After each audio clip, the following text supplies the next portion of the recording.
Greetings to my dear guests on this video. I wish you a pleasant viewing and look forward to your feedback in the comments. People call me a lot of things: calculating, cold, brilliant, but only one label ever really stuck: indispensable. At least, that's what I was told. I was in Toronto, occupying a top-floor suite of glass and steel, standing at the helm of one of the most complex international negotiations my firm had ever attempted. A $500 million logistics tech merger, the kind that rewrites markets and puts names in headlines. Mine was already on the lips of every executive in the room. Susie Lin, lead strategic officer, the woman who tamed volatility into opportunity. It wasn't luck. I'd built this. Strategy by strategy, risk model by risk model, 14-hour days that turned into 20-hour nights, spreadsheets so complex they could have crashed less prepared minds. But I didn't crash. I rose. The deal had reached its final stage. The Canadian partners had flown in, the Asian delegation was logged in via secure line, and I was finalizing the agreement language for electronic signing. The room buzzed with anticipation. Low murmurs, shuffling papers, the hum of translators whispering into earpieces. I was in the zone, until my phone lit up with a call from Robert Denton, the CEO. I excused myself politely and stepped into the adjoining office, closing the glass door behind me. I remember how bright it was in there, the overhead light harsh on my tired eyes. I answered, "Susie." His voice was clipped, no pleasantries. "Yes, Robert?" "There's been a shift. Effective immediately, your contract with Access Core Global is terminated." I blinked. "Excuse me?" "It's done. HR will follow up with documentation. Your access has been revoked. Thank you for your service." Click. That was it. No explanation, no warning, just cold, clinical execution. I stared at the screen, the call log still glowing. My fingers trembled as I tapped into my corporate VPN. Access denied. My email? Locked. My calendar? Blank, like I'd never existed. In that moment, I wasn't fired. I was erased. I stood there, heart thudding, as the reality settled in like a slow poison. I could still hear the muffled voices from the conference room behind the glass. My deal, my strategy. And now I was locked out, cut out. I leaned back against the desk, fingers clutching the edge. Breathe, Susie. I'd been burned before, but never like this. And what they didn't know, what they couldn't possibly imagine, is that I hadn't come to this dance without a backup plan. Because while they thought they were erasing me, I had just activated something else entirely. Something buried, quiet, powerful, a contract of my own. I didn't panic. Not yet. The hotel suite was quiet in that eerie, unnatural way expensive rooms often are, decorated to look lived in but devoid of actual life. No ticking clocks, no creaking floors. Just silence and the low hum of the city far below the window. I sat in a leather chair, the skyline behind me, my personal laptop warming against my legs. I logged into my private drive, tethering through a VPN I'd configured 2 years ago. I'd called it Night Fox, half joking with myself back then that someday I might need a way in if things ever got strange. Well, they were strange now. At first, I thought maybe Robert's call had been some kind of tactical play, a maneuver, a bluff even. Maybe I was being removed as a figurehead, only to be quietly restored once the dust settled. The corporate world ran on illusion more often than strategy, but that hope burned out fast. I opened the last known version of the agreement, the one I'd worked on until 3 a.m. the night before. It should have had my metadata, my notes in the margins, my digital fingerprint in every clause. But it didn't. My name was missing. Everywhere. The project management software showed the draft had been retagged as team compiled. Slack thread exports had removed my authorship tags. Messages that once read Susie Lin now appeared as admin user. The folder that used to be SL_East Asia_risk models had been renamed Revised by Exec Office. I searched the doc history. Nothing. Like I'd never touched it. Like I'd never existed. But I had. I'd bled for this deal. I'd rewritten market entry strategy for the Canadian partner, restructured the risk matrix after that disaster with the currency hedge, and pulled a miracle on the three-way arbitration clause. And now, Someone had scrubbed me out like bad punctuation. But then I found something worse. In version 46.2e of the contract, buried in the third annex under special considerations, there was a new clause, Section 14. D. It looked innocent, jargon-heavy, legal padding, until I read it. It barred any signatory from future work in associated markets for a term of 5 years, effectively blacklisting them from strategic consulting in North America, Southeast Asia, and Western Europe. It assigned liability language to advisory errors that weren't even part of the scope. And then came the stunner. A signature. Mine. Slanted right. Sharp tail on the Z. A little flourish on the E. Just like I sign when I'm in a hurry. Only, I had never seen this clause, never approved it, never signed it. I froze. For a full 10 seconds, I just stared, not breathing. My pulse thundered in my ears. It was forged. I zoomed in on the metadata. The document was uploaded via an internal Access Core terminal. ID tag, AccessInt0220, out of the New York office.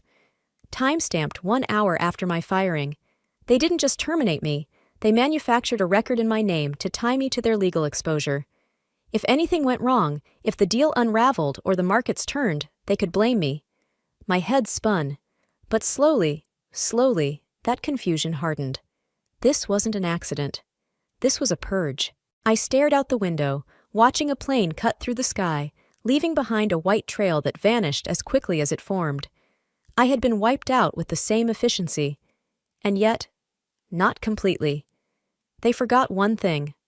I don't disappear. I flipped open a secondary browser, logged into a buried cloud backup I maintained under a pseudonym, Novastrat. I began downloading every email thread I'd BCC'd to myself, every annotated version of the contract I'd edited offline, every voice memo I'd made during those midnight revisions. I wasn't just preserving evidence. I was building a counter-narrative. I didn't know yet who had orchestrated this. Maybe it was Robert. Maybe someone on the board. Or maybe it was a coalition of quiet cowards hoping to edge me out before I claimed too much credit. But what I did know, down to my marrow, was this. They were going to regret not finishing the job. Because by the time the sun came up, a new contract, one they didn't know existed, would be live. Activated under my authority. And it was worth $500 million. Not theirs. Mine. 3 weeks ago, I stood in a candlelit atrium on the top floor of Access Core's New York office, a champagne flute in one hand, and a faux smile glued to my face. It was one of those corporate celebrations, part victory lap, part PR stunt. We had just closed the preliminary phase of the merger, and the executives wanted a show. Waiters in tailored uniforms floated past with shrimp skewers and tiny glasses of seafoam-colored gin cocktails no one asked for. The walls glowed gold under ambient lighting, and the air buzzed with deals, secrets, and polished lies. Robert stood at the center, holding court as usual. His voice carried easily through the room, booming, performative, calculated. "And of course," he said, lifting his glass toward me, "we owe this milestone to the woman behind the curtain, the strategist who turns chaos into structure. Susie Lynn. Irreplaceable." Laughter. Applause. I remember the way my cheeks flushed. I hadn't expected it. I raised my glass in return, giving the modest, humble smile they always liked me to wear. Like I didn't know what I was worth. Irreplaceable. That word clanged in my mind now, hours later, with an entirely different tone. Hollow. Cheap. Like a compliment tossed to distract me while someone quietly filed the termination forms. That same night, after the toast, I had stepped away from the noise. I was leaning against the marble wall outside the women's restroom, scrolling through emails, when I heard voices drifting down the hallway from a half-open conference door. One was Mara, my friend, or at least someone I'd called that for years. We'd risen together, navigated hellish late nights and manipulative clients, shared too many drinks and too many confidences. The other voice I couldn't place, but it had that polished tone, someone high up in operations. "I know Susie's been the face of it," the unknown voice said, "but we need someone more. Pliable. Less of a wild card. We're already lining up her quiet replacement." Mara replied softly, "Does she know?" There was a pause, then a short laugh. She will, eventually. But let the deal go through first. I remember how my heart thudded once, violently, before I forced myself to walk away, to pretend I hadn't heard. I told myself it didn't mean anything, that maybe I misheard, that it couldn't possibly refer to me. I was irreplaceable. Robert had just said so. And God help me, I believed it. That was the worst part. Not the firing. Not even the forgery. The illusion of trust. That I had spent years building relationships I thought were real. That I had given them everything, late nights, vacation days, fragments of my health, my sanity, and they had raised a glass and called me brilliant while chiseling my name off the wall behind my back. That's what made the betrayal burn like acid. Because I wasn't naive, but I was human, I'd let myself feel proud. Let myself believe that for once I wasn't being used, that I had earned a place that couldn't be stripped away by strategy decks and secret meetings. And yet, here I was, a shadow in a hotel suite, watching her name vanish from the very work she built. I stared at my reflection in the window, just a silhouette against a skyline that suddenly felt unfamiliar. Cold. And I made myself a promise. They called me irreplaceable? Fine. I would show them what it looks like when the one person you tried to erase writes herself back in dot by 4 a.m. I had stopped thinking like a victim. That phase was over. The disbelief, the grief, the second-guessing, I left all of that behind me in the first 2 hours. What came next was something colder, something quieter, something far more dangerous. I didn't cry. I didn't scream. I documented. And then I called George. George Wine, Senior Legal Counsel, Axis Core Global. 10 years at the company. Brilliant, introverted, and far too principled for the circles we swam in. He once rewrote an entire client settlement clause at 2 a.m. because it felt wrong. He hated attention, loved systems, never smiled in photos. We weren't close, but close enough that when my name disappeared from the deal logs, his would be the only one I could whisper it to without it becoming company gossip. I sent a message through a private channel we'd once used during an international IP audit, a thread buried beneath a string of encoded tags. 3 words. Need to talk. Quietly. He replied in 10 minutes. Send location. 1 hour. I met him in the downstairs lobby cafe, an all-night spot filled with exhausted business travelers and silent espresso machines. George looked the same as ever. Pressed blazer, wireless earbuds hanging from his collar, briefcase that looked like it had survived a decade of courtroom battles. He slid into the booth across from me and said nothing. Just watched. I handed him a drive. My eyes didn't flinch. Start with folder 5. He inserted the drive into his tablet, brows knitting slowly as he scrolled through the files. I watched the flicker of recognition in his eyes, the metadata, the audit logs, the IP addresses. Finally, he looked up. Someone forged your name. I nodded. And stripped your authorship, he added, his voice low. I've seen this once before. In another division. It was buried. Silently. Not this time, I said. My voice wasn't trembling anymore. George tapped the screen thoughtfully. This wasn't a one-person job. Someone from internal ops signed off on this. Possibly legal, possibly finance, but they had help. Multiple clearances. I leaned in, lowering my voice. They want me out because I was too close to the deal, and because I was supposed to sign off on something. I never agreed to. He nodded once. You need to keep digging, but not from your hotel. They'll track your IP. Already ahead of you, I said, sliding him a slip of paper. These are public access nodes I'm routing through. And George, this never touches your department officially. You didn't help me. You didn't know. His mouth twisted slightly in that almost smile he gave when he respected someone's game. Understood. When he left, I didn't go back upstairs. I walked to a 24-hour co-working space I'd used back when I was freelancing during grad school. I still had a lifetime login. They still had coffee and bad lighting. That's where I became focused. I pulled audit logs from shared collaboration tools, screen-captured discrepancies in the file versions. I backtraced changes in the metadata trail and matched login timestamps to travel records from internal newsletters. It wasn't just tampering. It was theft. The phrasing in the strategic clauses was mine. language I'd used in a grad school thesis years ago. Someone had copied, pasted, and repackaged it under a sanitized corporate voice. They had taken the bones of my mind and stitched them into something unrecognizable, and then slapped a signature on the bottom that wasn't mine. I didn't rage. I didn't scream. I analyzed. I was no longer collecting evidence to reclaim a title. I was building a timeline for a war, because I realized something terrifying in that dim, flickering space, surrounded by the ghostly hum of other insomniac minds. They didn't just fire me. They tried to steal me. And now, I was going to show them how badly they'd underestimated the woman they called irreplaceable, right before they tried to erase her. When I reached out to Victoria, I didn't ask her for help. I gave her a problem. She was the kind of person who couldn't leave one unsolved. Victoria Chen had been with Axis Corps almost as long as I had, but unlike me, she preferred the shadows. She was our internal compliance specialist, the quiet engine behind every risk audit, whistleblower policy, and regulatory footnote no one else bothered to read. Detail-obsessed, sharp-eyed, and absolutely unafraid of powerful people when the data didn't add up. We'd worked together once during a particularly gnarly acquisition, and I'd watched her dismantle a fraudulent tax shelter scheme so carefully that the offending executive resigned before the board even confronted him. I didn't explain much in my initial message, just said I had a few log integrity questions I needed a second set of eyes on. She showed up at the co-working space 2 hours later, dressed like she'd just walked out of a fire drill.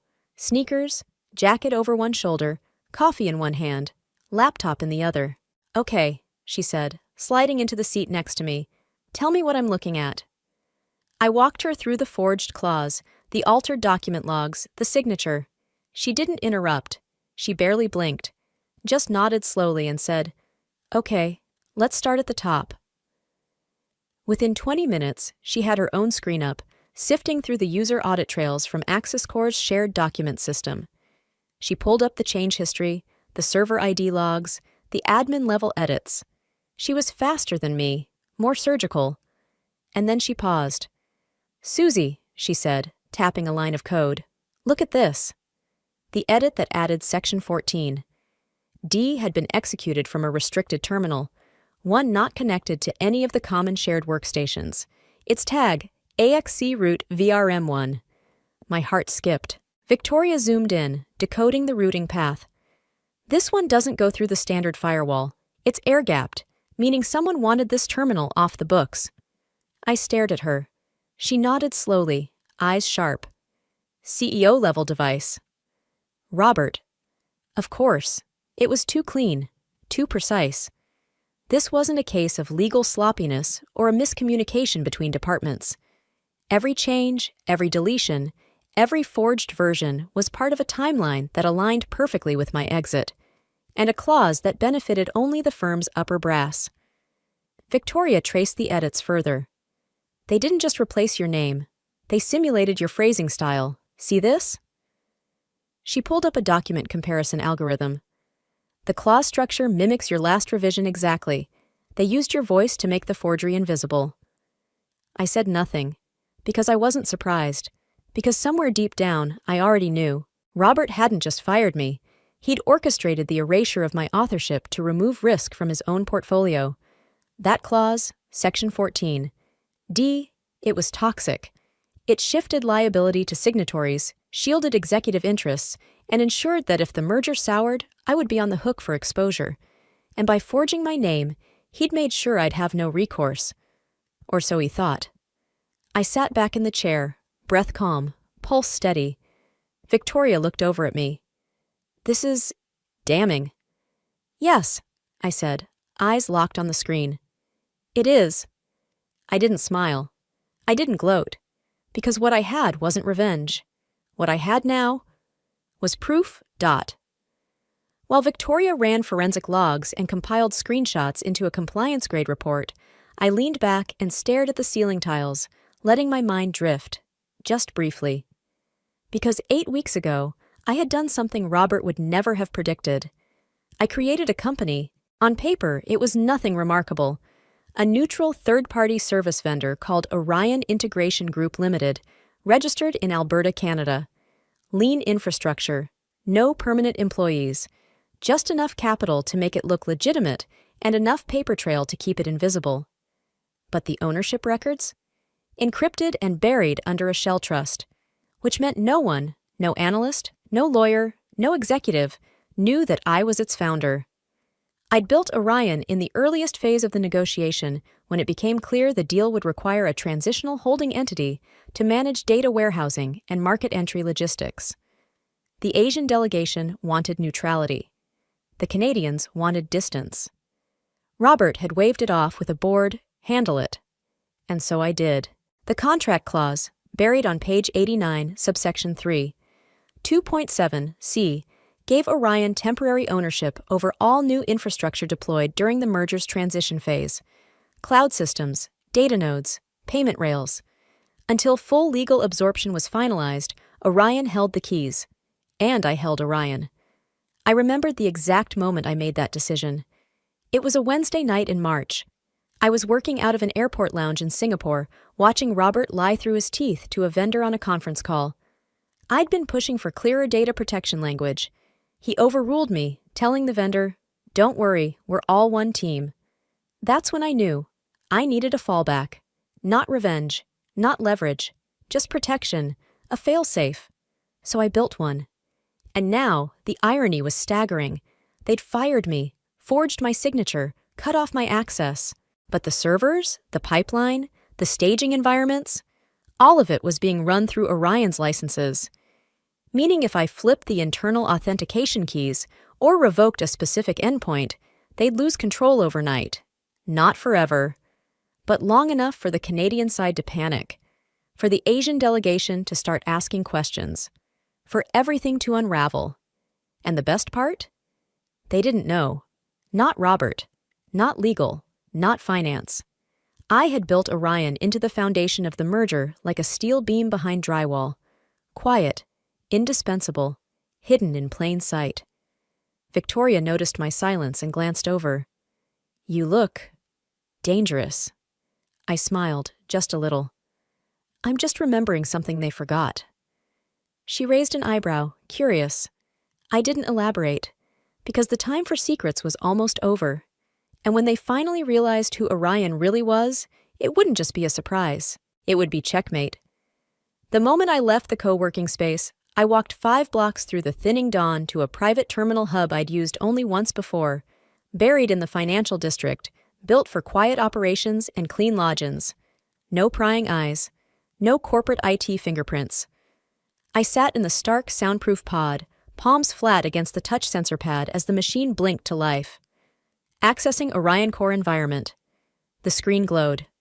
The biometric prompt slid into view. Voice recognition. Fingerprint. Retinal scan. This was my fortress. I had built it layer by layer over the past 2 months. Custom modules, real-time sync between continents, blockchain ledger entries backed by Swiss standards. The system held every operational piece of the merger's backbone: logistics data, compliance records, partner agreements, internal forecasts. Nothing moved unless Orion validated it, and I was the only one who could get in. Or so I thought. I placed my thumb on the scanner. Error. I blinked. Retried. Error. Credential mismatch. Please verify admin access. A cold weight settled in my chest. I tried again, this time using the override protocol, one that bypassed token authentication and went straight through encrypted key verification. System locked. Administrative override detected. Access suspended. I stared at the screen. Someone had locked me out of my own system. They couldn't have known. Not unless they found a leak. Not unless... My stomach twisted. Robert didn't just try to erase me. He tried to hijack Orion. And someone inside, must have helped him build a back door. But in doing so, they triggered the failsafe. The platform had gone into panic lock. That was by design. If more than one admin login was attempted without biometric match, the entire system froze until manually reauthorized by the primary founder. Me. But I couldn't reach it. Not from here. The chaos would be instant. Without Orion, every transaction in the merger pipeline would stall. Every data sync would fail. Every client-facing interface would go dark. I could already imagine it. Boardrooms full of blinking screens, red error messages, and a growing sense of something slipping out of control. It would spread like digital wildfire. And all I could do was wait. I leaned back in the chair, staring at the frozen interface, and for the first time since that night in the hotel suite, I smiled. Not out of malice, out of clarity, because this wasn't noise anymore. This was silence. My silence. And it was speaking louder than any memo or press release ever could. I pulled out my private phone, not the Access Core issued device, the real one, the untraceable one. I dialed a number I hadn't used in 6 months. Julian picked up on the third ring. Susie.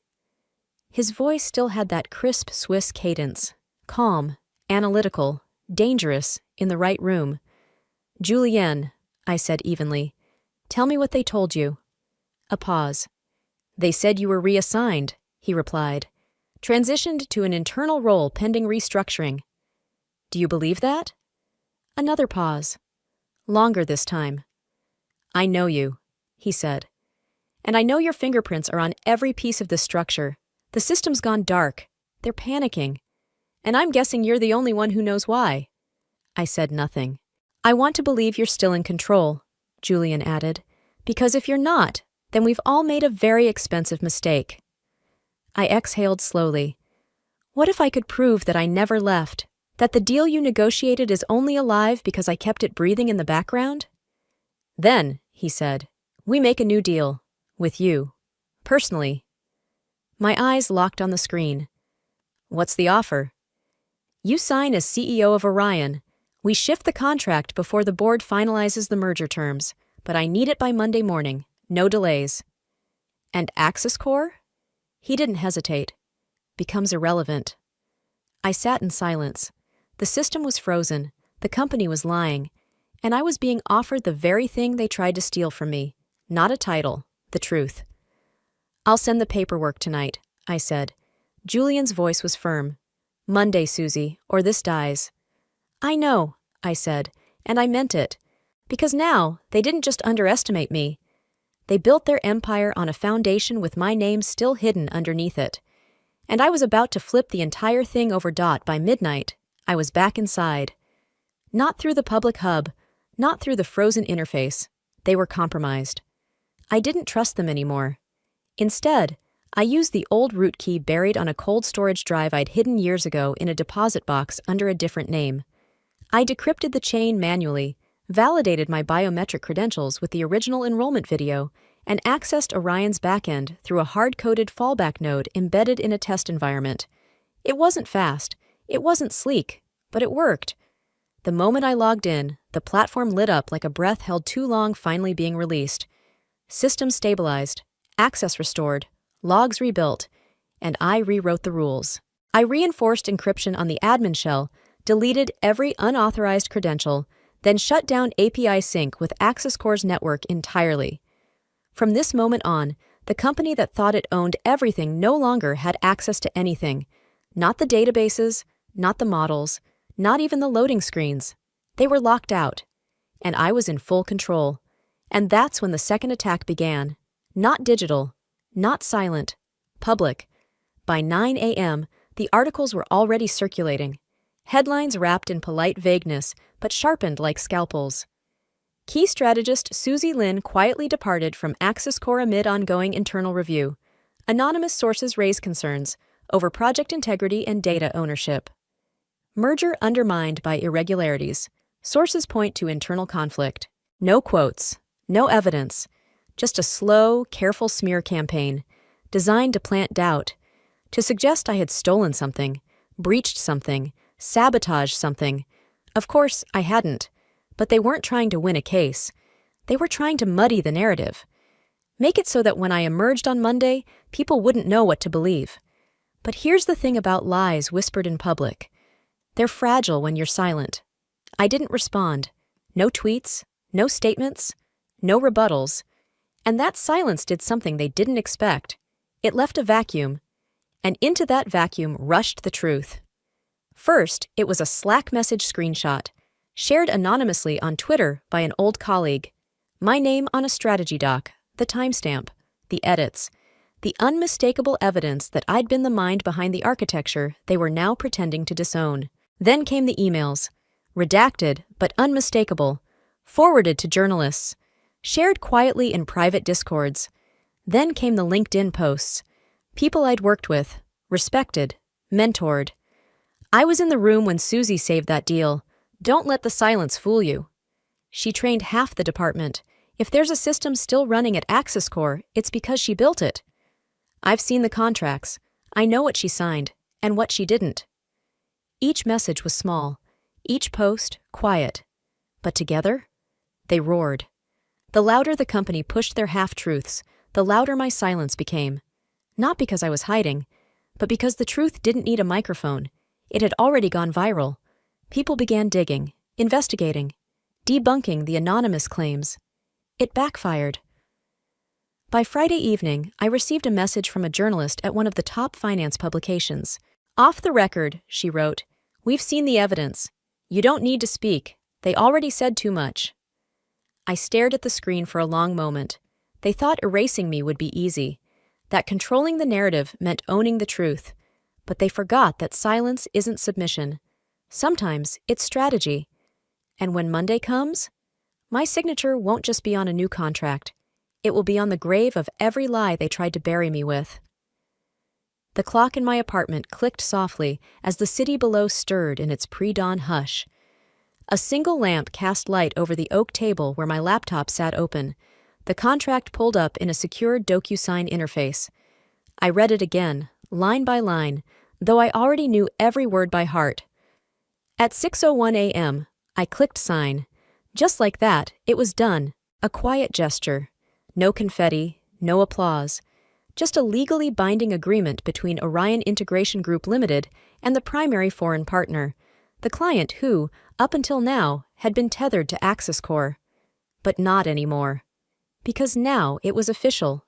The infrastructure, the systems, the transitional platforms, all of it belonged to Orion, which meant it belonged to me. And AccessCore? They were no longer a party to the agreement. They had been written out just as silently as they'd tried to erase me. The moment the confirmation pinged, I activated the transition protocol. The staging environments rerouted. The live data feeds shifted to new authentication keys. The partner dashboard updated with Orion's new branding, and the final access token, a digital skeleton key that controlled the entire backend, was sent directly to Julienne, with my signature beneath it. By 6:12 a.m., the system was fully operational under Orion's ownership. By 6:47 a.m., AccessCore tried to log in. They failed. I received the system alerts in real time. Dozens of failed login attempts, admin errors, invalid credentials. They'd spun up their incident response team, tried a rollback, attempted a recovery snapshot. But it was too late. The system didn't recognize them anymore. The infrastructure they thought they controlled was now behind doors they no longer had keys to. The crown jewel of the merger, the technology, the data, the strategy, had been rehomed. Quietly, cleanly, legally, and all they could do was watch it vanish. By 7:30 a.m., Julian called. "Transition complete," he said. "The team on our end is aligned. The agreement is being distributed internally. I've already spoken with legal. It's airtight." "And the client?" "They're impressed," he said, with a note of satisfaction. "They see it now. Who is really running things?" I closed my laptop and smiled, because it was never just about systems. It was about ownership. And now, the lie they told, the one about my transfer, the whispers about instability, the smear campaign, meant nothing. They had lost more than infrastructure, more than data. They'd lost control. They'd lost reputation. But most of all, they'd lost the client, the partner who brought $500 million in contracts, the partner who had trusted me, even before they knew they were supposed to. And now that partner had walked away, not just quietly, but publicly. That morning, as AccessCore's executive suite scrambled for explanations, someone leaked the internal memo announcing the loss. It landed on business blogs, then Twitter, then inboxes. Merger deal collapses after key partner defects to neutral vendor. Sources suggest internal mismanagement and leadership failure. My name wasn't in the headline. It didn't need to be, because now everyone knew who held the key. And by the time the boardroom lights turned on, I was already building something new.